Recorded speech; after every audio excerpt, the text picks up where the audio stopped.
Welcome to Untacked. My name is Mariko. And I'm Yvette. And today we've got two special guests with us that we're so excited to introduce you to and give them an opportunity to share a little bit about who they are and what they do. All right. Well, my name is Kevin Bash. I'm a Norco City Councilman. I've been on council since 2009. I've also been very interested in Norco's history. I'm sort of the de facto historian for the city of Norco. You're in a room that has been a dream of mine since I was back in the days when I was a Park and Rec Commissioner, and I'm just absolutely delighted to have you here. Thank you so much. And I am Amy Wheeler. I am an employee with the city of Norco. I've been with the city about three and a half years now. My passion is history, whether it's family history or just local history. And so I feel like I get to come to work every day and do my hobby and just have fun. So I love the room. I love the transformation we've made in this room, and I'm excited to share it with anyone that hasn't been here before. Awesome. Thank you. So a fun fact, we had started to go down this path last week to air an episode on the birth of Norco because that is coming up tomorrow, May 13th. And the year founded in 1923, May 13th, Mother's Day. Mother's Day. Sunday. And so appropriately enough, because Mother's Day was just here, and then we're going down this history path, we were like, oh my gosh, we cannot not air this. So, and we were fortunate enough that Aaron, Mariko's husband, told us about this lovely room, and she came right away to check it out. We had come last week, actually, on Thursday, and during your normal operating hours, 10 to 2. Yes, every Thursday. And we infiltrated you guys with just a ton of questions. We were like, tell us this, tell us that. And then we asked if we could interview. And so thank you, Amy, for setting this up with Kevin. We're really excited. We're really excited to chat with you as well. So we're going to get started. Sequentially, I asked if we could just go through kind of like the history of Norco. So Kevin, I'm going to pass this baton over to you, the talking stick, and have you share a little bit about how Norco became Norco. Let's start in 1909. 1909, there were some developers that came, James Long and a group of people.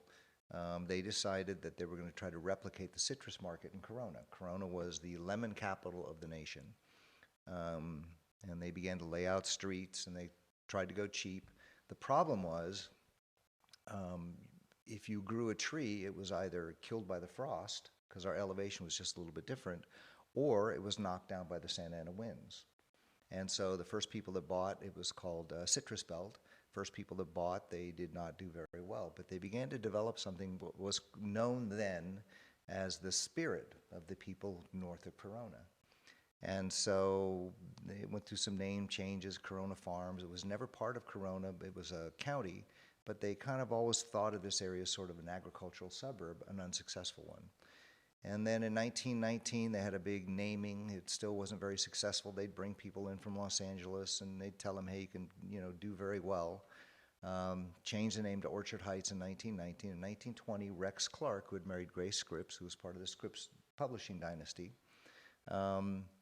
he bought what was left of Norco, pretty much the entire place that hadn't already been sold to individuals. Do you know how many acres around-ish that would have been? 15 square miles. Wow. Is what Norco is. And I don't remember the acreage now, but it's in my book. Plug. Anyway, 1920 we were known as Orchard Heights, and Clark was very upset with the fact that the streets and everything were just in bad disarray. The flooding, part of the reason the older houses were all built up on a hill was because of flooding. And the pipes weren't working. They had big reservoir systems for water. And he decided he would not sell a single home or ranch until everything was perfect. So he ripped everything out. The original engineer was a guy named Captain Cuthbert Gully. And he laid out all the streets originally south of 4th Street. And brought him back, and he ended up working in Norco for the next 40 years. And they laid out all the streets, and on May 13th, 1923, we had our grand opening. But in 1922, we were still known as Orchard Heights. Does anybody know how Norco got its name? North Corona? Sort of, kind of, but no, actually not. The development company that Rex Clark started was known as the North Corona Land Company. And they would literally, they would sell you a plot, and if you wanted, they would build you the ranch house, they would plant your crops. If you were a weekender, they would take care of your place all during the week. They'd feed your animals, that kind of thing. And Wait, rewind. You would be able to, like, they would help you do all this? for a price, you could actually, they had 5 sizes of homes, and they had 2 that were sort of, a couple that were still in town. They were rectangular, and you sort of entered them from the side. Then you had what were called shotgun homes, which you'd open the front door, open the back door, you could shoot a shotgun right straight through it. I thought they only did those in Louisiana. Yeah, and so you could actually buy a house for $800, and if you wanted an outhouse, it was another $200. I was born in the wrong time. So anyway, baseball was huge. In those days, you had the old one-sided records, and you had the sort of silent films, and there wasn't a lot to do, but baseball was huge. And most people don't know that the very first lighted baseball field in California was in Corona. It was a field didn't exist. They built it with lights, and they called it night ball. Well, we had a team called the North Corona Land Company Coyotes, and the manager was Rex Clark's son. And one day, some unknown editor in the Corona Daily Independent wrote, instead of North Corona Land Company Coyotes versus whatever bank, whoever, every business had a team, he put NOR, big CO, Coyotes. The son went to the dad and said, Dad, Norco is a great name for a town. Wow. And on May 13th, 1923, we became Norco, California. So we were actually named after a last place baseball team. And what's interesting, when you meet a Northern Scripps, Coyotes? the Norco Coyotes, yeah. And in those days, they had a lot of coyotes, but it's funny because if you meet a Scripps, they don't say Norco. They say Norco. Norco. It's Norco. And how interesting that, like, you would be the person to kind of really immerse yourself in all of this history about him and this town and that connection. Crazy. That is so wild. So wild. Okay, so I could take us literally back. sit here and listen to these I know. stories forever. I know. I felt the There's same so way many last questions Thursday. I had to ask, but I was like, wait, there's more to this. Wait, there's more to this. I know. You just want to go down and, like. Yeah, it's like a So rabbit you hole. want to know how Norco became Norco? We do want to know how Norco right. became Norco. So Amen. 1923, we became Norco. And Rex Clark, what his whole goal was is that a man could, on his 2.5, 5 acres, 10 acres, could raise enough food that he could be totally independent and he could support a family.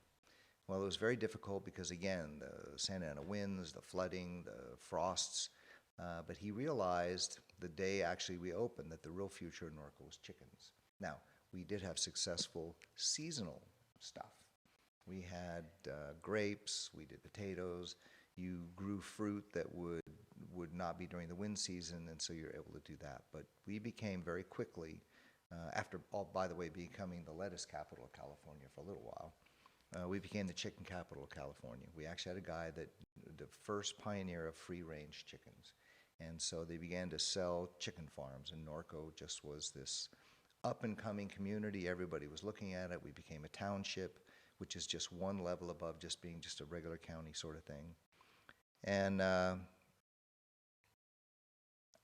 he was building a downtown. He built the Norco store. Norco was really doing well. We had a system of reservoirs, open reservoirs that was feeding water to everybody. And then he decided, he found a guy named Lemus said, you know, there's some hot springs over in the bluffs. And he found it, and he decided he was going to build In Norco? in Hot Norco Springs? the greatest hot springs resort in the nation. He totally forgot about downtown. He essentially forgot about Norco, and that sort of panoramic over there. He decided to build the Norconian Resort Supreme. And in 1925, he actually stood right in front of that at a rabbit show, because rabbits were the other big enterprise here in Norco. And he devoted all of his time, and it opened February 2nd, 1929, and everybody who was anybody came to this. I mean, you had Olympic athletes, and it was the only outdoor AAU qualifying pool in Southern California. You had movie stars showing up, all kinds of things. But what's the other thing that happened in 1929? The beginning of the Great Depression, the stock market crash. And what nobody knew is it was the end of the great hot springs resorts. They used to be all over the United States. And so Norco went into a severe You decline. should have been a teacher. You know what's crazy It's though good. is that not crazy, but where we live, so we're in the Bluffs. We live in the Bluffs, and in the summer, we cannot get cold water. That's right. We cannot get But it's cold very water. good water. It's great water. Yeah, Yes, it's great. It's All of wonderful Norco or water. just in the Bluffs? No, it's just in the Bluff because that's what. Although we spend millions and millions of dollars trying to cool that stuff. I'll bet you do because So in where the is summer the we're hot like, springs now? I don't want to jump The hot gun. springs is actually on Bluff. It's actually where the two big tanks are. That was the hot springs. So there's no way to access them anymore? No. In fact, one of the things that kind of ticked me off is that So I can't go take a nice little... Well, up until about Dip in last them? year, you could see where the Navy had put in their new wells, and they all got torn out before, and I was a little upset about that because one of the things we're trying to do is make sure that we protect the history of Norco, because if we're ever challenged on our historic districts and historic landmarks, they have to know that we care for our history, which is why this room is so important. I mean, Amy Yes. has just done a phenomenal job. Yeah. Anyway, the Great Depression, Norco was on its last legs. Clark was in bankruptcy. The Norconian, I mean, it just became a seasonal resort. You went from $10 a day to something like $2. And in 36, he was able to steal all the money from the scripts, pay off everything, and reopen the resort. And you had some big Hollywood studios. You had MGM. You had a very infamous party.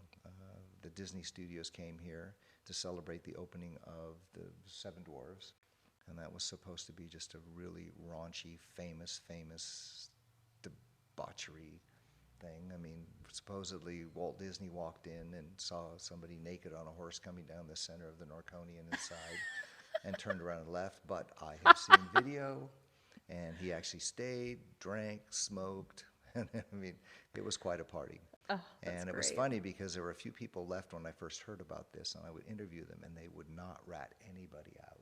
I'm telling you, I was born the wrong time. Oh man, but that was fun. I mean, and then what saved Norco? We started to come out of the Depression, and what saved us was the arrival of the Navy. President Roosevelt himself purchased the Norconian Resort initially as a rehabilitation hospital, and eventually they decided to make it a full-on general hospital with an emphasis in physical therapy. I mean, predating every other hospital in the nation, military hospital. And all of a sudden, by 1945, you had 5,000 patients, you had 3,000 staff, and remember, Norco's population was 600 on a big day. And that changed Norco. All of the guys that came from all over the United States decided to stay. Coming to a small town, I really wasn't sure what to expect because we have 26,000 residents here. If you count our gated community. Yes. known 26. as the California Rehabilitation Center. If you Oh, count, okay. Yeah. Our gated community. You got to sell it. Our baby. gated community. You got to sell it. But when we moved here, I wasn't sure what to expect. I did not know anything about Horsetown, USA. I did not, other than it had 150 miles of trails, maybe more or less of that. 120. And I just knew I wanted to move here because of the horses, and we had our daughter. We wanted to have, what is the vision that you talk about? We wanted to live on a parcel, and I'm of the millennial generation where we all want to have our own homestead. And having chickens, having farm animals, having a way to eat off of my own land, and giving that gift to my daughter, where that's not something very common anymore these days, where she would still have access to all the privileges of major cities around us. There's a reason why we didn't move to a small town in Wyoming, because we knew that California is such a beautiful state. Wyoming's cold. And Wyoming is cold. But the resources. So we come here, and to hear you talk about this vision of what Norco was and has remained to be, and how the citizens here fight so hard to really keep that vision alive, you really feel it. It's such a special town, such a growing popularity and name. Our town. It's just such a unique thing. People are being drawn to this town. Oh, I want to move there. I've heard about this town where you can go and you can live and have a farm and live off of it. So I think that you guys in city council, everyone that's passed through, have done such an amazing job to really represent the town. You haven't read Facebook lately, have you? Well, I read it all the time. I read it all the time, which is why I'm saying what I'm saying, because I actually do believe that, you know, a lot of people here don't realize the work that you guys do and put in to get to where we're at today. By the way, I want to talk a little bit about this. She's my hero. And the reason I say that is because I was mayor when we shut down the old historic society. They were like smoking a room full of paper, and I was like, oh. So I shut them down, and I caught all kinds of flack for it. And my dream was always to have a room like this. Yes. And we had a very good director prior to her, but then she came along, and she's like not afraid of hard work. She like sweeps and vacuums and stuff. But she and Dana, our city clerk, have created this room, and I am so grateful because the other piece of this is the proof to support what we now are going to call our landmark historic district, because it has to be landmarked, so all our trails are going to be landmarked. But she is the one that is really responsible for the day-to-day, and she also has had this ability, along with Dana, to inspire staff. So when they come here, they're like really into it, which has never happened before. So even the guys that are like putting, just doing hanging Just the maintenance pictures, guys, yeah. they're like, "Well, this I've is gotten really them cool." excited. And they send me emails and they say, "Hey, what about this? And well, what about that?" And so I really want to give a lot of credit to Amy for that. Yeah. Well, thank you. It has been a journey over the last couple of years. The room has been completely remodeled, changed about, so it's now got like the museum feel, so you can come in. We can change out exhibits. We can highlight things. But more importantly than that is we've now gone into digitally preserving everything. And so every item in the room, eventually, it takes a process, but every item is scanned or photographed and digitally preserved before it's put into an archival box, meaning it is going to be acid-free, it's going to be protected from the elements, because we know Norco. Norco's dusty, it's dirty, it's what happens when there's horse trails. So everything is digitally preserved. So not only do you have the hard copy, you have a digital copy. So if something were to happen, we have that digital side of it. And that's a process. That takes time. But if you're going to truly preserve your history, you have to have it preserved in a couple of ways. And so we've also created where people are coming in now, the interest, like when you came in on Thursday. Like people come in and they're surprised, and then they come back and they bring things. Because everybody that lives in Norco has a piece of Norco in their home. They just don't realize it. They don't realize that they have history. They are part of the history. Their kids go to school. There's a program. Bring the program. That's history. Yeah. It's more simple than people think. And I think once they catch that, that's where the excitement comes and the exuberance comes. And I could only imagine how much stuff is in people's houses that they don't even know They don't that even could know. be put here, and it's just like being used as a folding table because nobody knows what it is. well, and every morning, every day here is like Christmas because Yeah. because of the way it was inventoried before, like I don't even know what's in every box yet. So you open a box and it's like, oh my gosh, sometimes we come across the movie photos. Sometimes we come across a fur coat. We come across a lace dress that was most likely worn at the Narconian. And then you go down the rabbit hole of researching. Can you find it in a picture? Can you find it in a book? Can you actually verify where this came from? You made me want to volunteer here.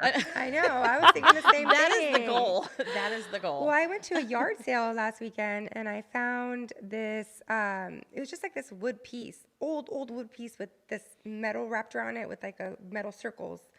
And then I Googled it, and I took a picture of it and put it in the Google search. And it was like an old thing that they use for the mules to hold on their chest. And I got it for like $5 at the yard sale. Nobody even knew what it was. She's like, yeah, $5. Well, name your price. The gramophone that we have over here came from an estate sale or a yard sale. That's what we should start doing, going to No, the the to the yard gramophone was sales. from that house. I thought Dana said it was a yard sale. I know it was from a house, that was the cat house. Well, I know it was the cat house because you would not have known that was a piece of furniture when it arrived. And they come in, they don't tell me, they just show up and they're starting to bring it in.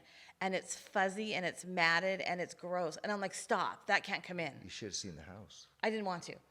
I saw that and that was enough. I was They like, called, no. me over and said, "Hey, what do you think about that?" I said, It was "Oh, that'd be bad. cool." It was so bad. So we all cleaned outside. I would not allow it to come in. I was like, we've got a clean room. We cannot bring this into the room now. Well, you guys shared with me last week that one of the desks was from like World War I or II, and that was just like out on the street. Like, someone take it. Yeah. And then they said, well, Yeah, what should we do with the it? working Bring it desperate- here. Yeah. That's just wild. So the era that we're missing in the Heritage Room. Is 60s, 70s in particular, and 80s. 90s, people are, what happens is people just don't have time to go through their stuff. Right. And then the other thing that happens is you'll make a deal with somebody to give you their family photographs. They pass away, and then the kids say, "Oh, I'll give them to you, $1,000." Oh. You know, We we just they had forget that, and they look at pictures and they don't see mom or dad or grandma or grandpa in the picture. Psh, And what's important is And the what's pictures go. behind them. Yeah. Sometimes it's what's behind them. Or it's a picture of mom and dad in a parade, or they're just sitting there eating, and on the back it says horse wheat in 1975. Those are the important things. So for those that are watching, if you guys see anything in your house or your grandparents' house, your auntie's house, don't throw it away. bring it here Bring to it the here. Heritage Room. Yeah, Yes. let them reach decide. out, let us look at it them and tell decide you. what they Yes. keep. Because Yes. as you see the size, we can't keep absolutely everything. But if it tells the story, if it completes the story, if it's people, that's what we want to capture. Because Norco is buildings and it's trails, but more importantly, it's the people. The people make the story of Norco. And so if you can't show and display the people that fought to preserve things or fought to make it the way of life, you have a story without the color. And so you have to add that back in. And the only way to do that is to get those little pieces that tell the story. If we know if there's an estate sale, we stop and go through them Oh, too. good.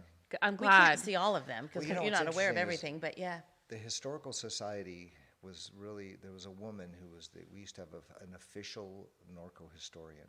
And there was a woman in the 70s and 80s that's just when people were leaving Norco, the founders, and they were dying off. And she collected a lot of this stuff was collected by her. But it became Territorial, they're very They possessive. become very territorial, Yes. and so There's this a curator-itis type thing. It's like it's in your possession, you're curating it, and then all of a sudden you blur the lines and it's yours. It's not. and then they would the give museums stuff or- away. yeah. One of my fears of this room is if we lose interest, because at one point this was very valued, and then they just put it in a building, and it just got pilfered, and people took stuff. And we had a historian that used to, everything he looked at and cataloged, he would put his initials on it. And I can't tell you how many maps people say, "Oh, I bought this at a yard sale," and there's his initials, and I go, "You stole it. I got to figure out a way to get that." Oh my know. gosh. And there's former members that just had stuff in their homes, and it's gone. That's why I think it's so important for the next generation to be involved in and knowledgeable on the things that you guys are doing right now, because then we're able to show the next generation, and the next generation shows the next one, and they appreciate it and know what it is, the importance of the history here. Hey guys, let's yeah. cinch this up. Thank you guys so much for watching Untalked Podcast. Make sure you guys like and subscribe our channel and watch every Monday.